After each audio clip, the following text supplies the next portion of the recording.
Welcome to Comics Are Awesome, brought to you by Alter Ego Comics. I'm Mark. And I'm Josh. And we're here to talk about this week's best comics, as well as give you all the information that you need to make intelligent choices when you head out to your local comic shop this week.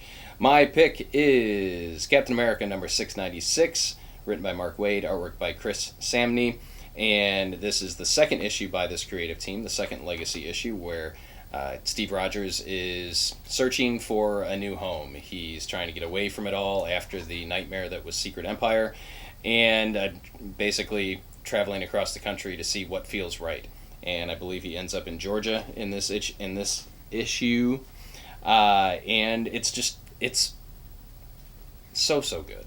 Waid knows what he's doing here, writing this, and I have a feeling that this is temporary. I could be wrong here, but I've heard rumors that this is a short stint. This is like a 6-issue stint by the creative team, just to get it back on track, and then who knows what's going to happen after that. But each issue so far has been a standalone story. So you're reading an adventure of Steve Rogers being recognized by the general public, and instead of being hated and feared, as you would assume, because of Secret Empire, he's actually embraced and loved, and everybody wants to take a selfie with him and that sort of thing. And of course, because it's a Captain America comic book, he runs into some trouble when he visits this small town in Georgia, and there's some cool action and fighting and some amazing artwork by Chris Samney. I posted an image in the Comics Are Awesome Facebook group last night of Captain America on a motorcycle. It's a full-page image. It should be a poster. Make it happen, Marvel. So this was just a lot of fun and action and excitement. It's a return to what Captain America is known for. I'm not going to say should be, because I did enjoy Nick Spencer's run on Captain America. It was just a different take, but this is what we need of Captain America right now.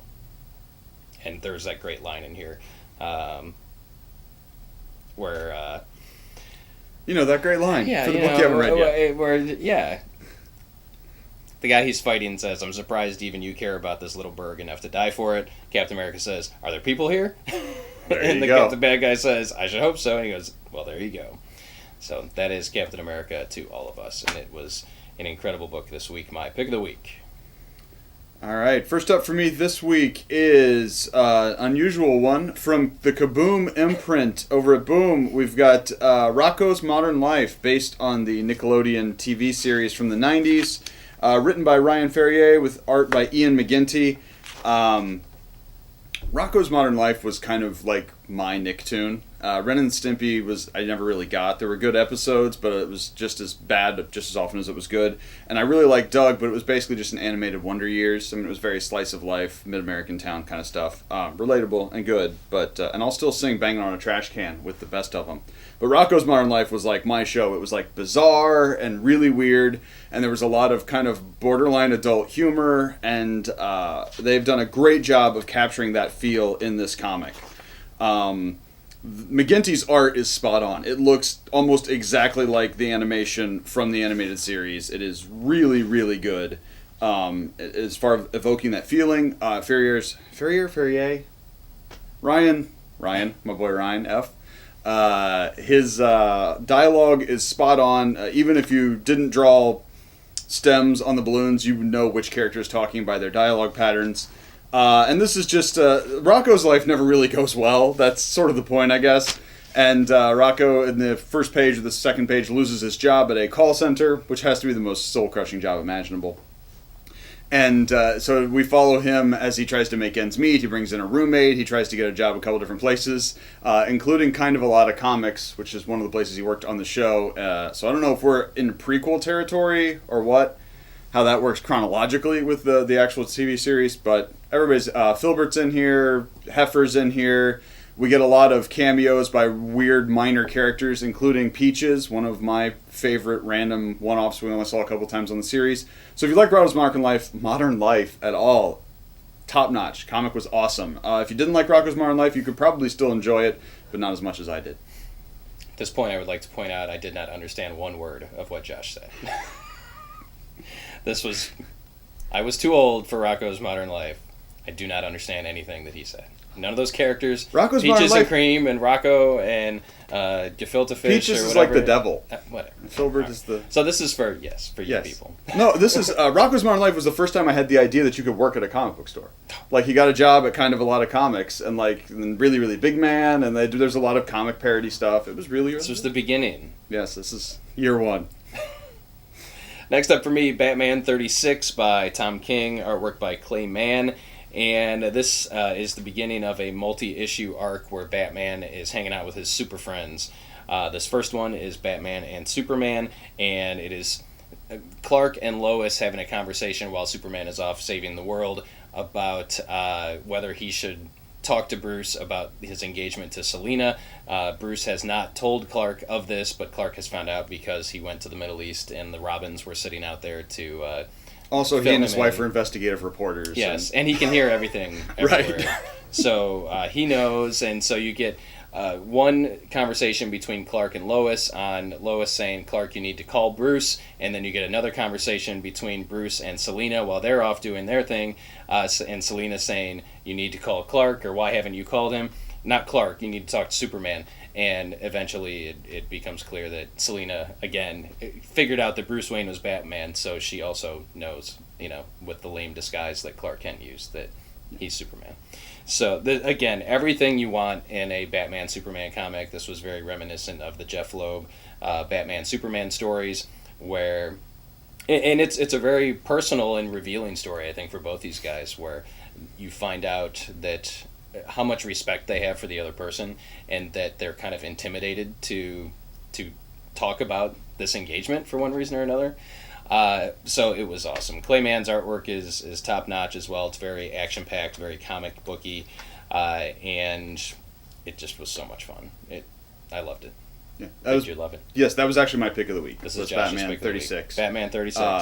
Yeah, I'm going to repeat everything Josh said. The best Superman Batman story since the Loeb stuff.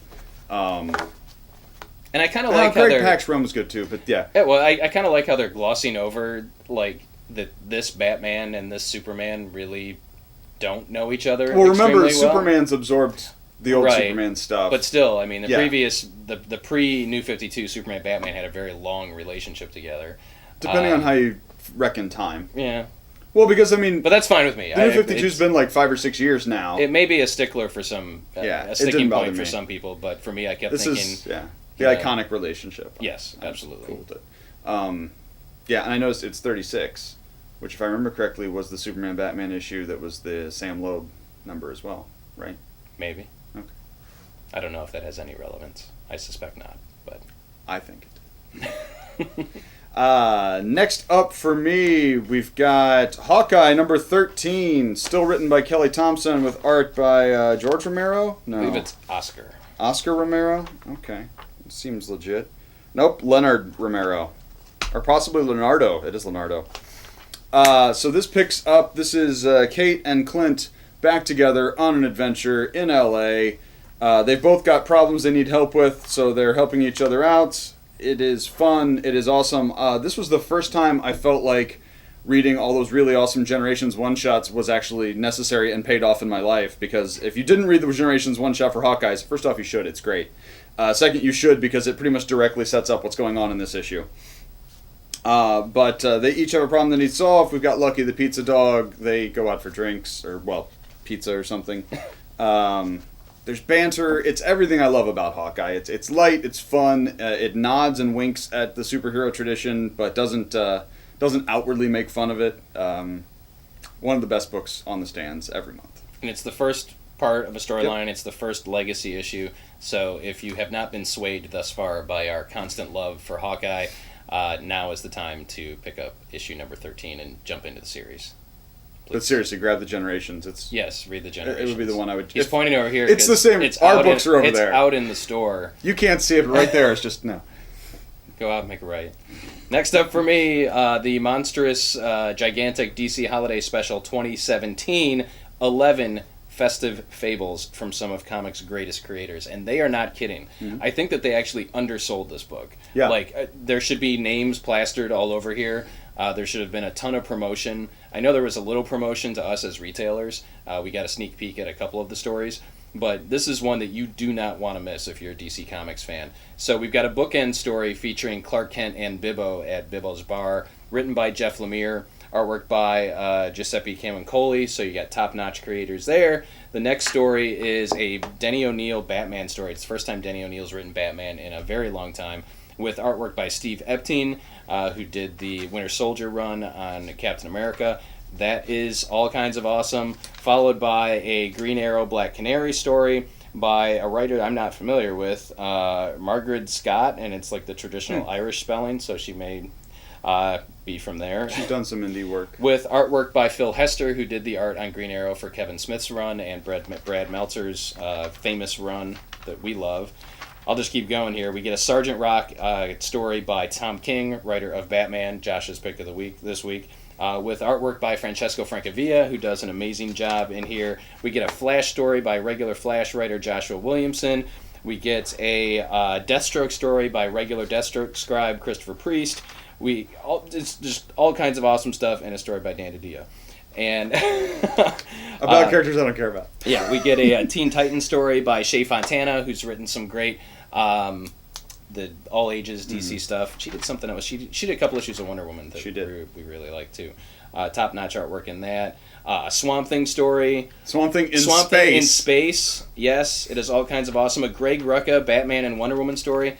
Need I say more? This was almost my pick of the week, just for the sheer volume of awesomeness that's there. But do not skip the DC Holiday Special. A lot of times it's kind of like filler stories that they've had in drawers, and this may be the case with this, but it gets you in the Christmas spirit. It's filled with positivity, and for the most part, there are a couple stories that are a little dark, but A-list creators through and through on here, featuring your favorite characters. Yeah, and I after I read it, it's a little on the sweet side, but if Superman and Wonder Woman can't be positive at Christmas, I don't know what we're talking about anymore. Yeah, so. Yeah, I think it's necessary. Yeah, it's totally worth your time.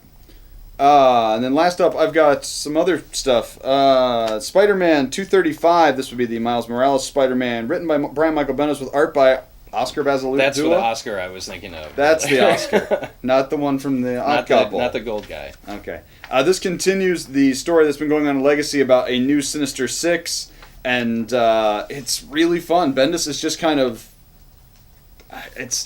The gloves are off. He just does what he wants, and nobody, I think he knew he was leaving at this point, and just like, blah, blah, blah. Yeah, but it's really fun. I was surprised. I wasn't surprised, I guess, because I knew the outcome, but the angles of the characters... we've got Miles still exploring who he can be when he's not in the suit, when he's not Spider-Man, if he needs to be Spider-Man. Some great stuff with him and Genki and Bombshell and her mom. And I really like Sandman in here, which is unusual for me. But he's always straddled that line between good guy. I mean, he was an Avenger, for God's sake. Yeah, briefly. But he just makes poor choices. He does. Is it my turn? Yeah, sure. Okay, I'm just going to blow through these. So. Okay, because you have a bajillion of them. Well, it's only 3. Oh, okay. It's not a bajillion. Oh, the other stack, sure. It's 3, yes. Sure. Okay, so 3 honorable mentions this week that should be on your radar. First up is Justice League number 34. This is new creative team, first part of a new story written by Christopher Priest. One of the story called The Fall of Batman? It is, I believe. The Breaking of Batman or something like that? Breaking of the Bat. Yes. No, is it back here at the end? Yes, The Breaking of Batman continues in the next issue. Written by Priest, art by Pete Woods, who always does an amazing job. And good God, his Green Lantern stuff is gorgeous in here. Justice League faces threats on multiple fronts. Batman kind of organizes things and maybe makes a mistake or two because he's sleep deprived and feeling like he can't let anyone else take the reins. He needs to be in control of everything. And like Batman. Or like Josh. And as a result of his inability to let go, some stuff happens. So this was a really solid issue. If you've been away from Justice League for one reason or another, the writer, it's time to come back to Justice League because this was excellent. Amazing Spider-Man and Venom have a crossover coming up. This is the beginning. It's called Venom Ink. This issue is Alpha, so this kicks things off. It's written by Dan Slott and Mike Costa with artwork by Ryan Stegman. If you're a Spider-Man fan, this is a must-buy. All the Venoms are here. You get Eddie Brock and Flash Thompson. Not all the Venoms, but... And someone is stealing pieces of the symbiote. Symbiote or symbiote? Symbiotic. I always thought it was symbiote. Well, symbiosis or... We don't have a lot of time here, Josh. Just give me one or the other. I always say symbiote, but I don't know if it's right or not. Symbiote, stealing pieces and equipping a gang of Venoms, kind of, sort of. Yeah. And it was great. Stegman's artwork is top-notch. And finally, Doctor Strange number 382 is the second part of Loki, Sorcerer Supreme by writer Donny Cates. And there is a surprise ending in this one. Do not flip to the last page. Stay away from the internet. But there was something else that happened 3/4 of the way through where I was like, is this what they were talking about? Because it was kind of... Oh, that? Yeah. First off, I like the first issue by Cates. I like this issue a lot more because Doctor Strange, who is now a veterinarian, has a talking dog sidekick, and it is amazing. Yes. But that's not the reveal at the end. I read the first part, and it was okay. I think it might have been your pick of the week. It was in your top 3 when it came out. But I made a point of reading this because I saw a tweet from Donny Cates yesterday talking about stuff that goes down and to please not spoil things. So I picked it up. I'm glad I did. So get it on your radar for this week. Avengers 674. This is the last part in Avengers of Worlds Collide. We got one more part over in Champions, fighting Alter Earth with the High Evolutionary, dumbest character ever. Amen, brother. It's really well done. Everything we said about Mark Waid on Cap is still true here. I like him a little better on Champions than on Avengers, but this crossover's working really well for me. I will say, if you read Tom King's Vision, pick this up in trade or check out the issues, because if you cared about the characters in stuff happens in here. And the third part of Batman White Knight, this is an 8 issue by Sean Murphy and Matt Hollingsworth. The Joker is sort of going to save Gotham from Batman. I don't know what this book is about. Every issue, I think I have it nailed down, and then by the end of the issue, there's a curveball or something changes. Really interesting stuff going on. He's playing around with the Batman mythos and in a way that I didn't expect for this type of book. So lots of fun. If you're a Bat fan, it's very good readings. This was one of those really solid weeks for new comics, so make sure you head out to your local comic shop and support them. Support comics that are awesome.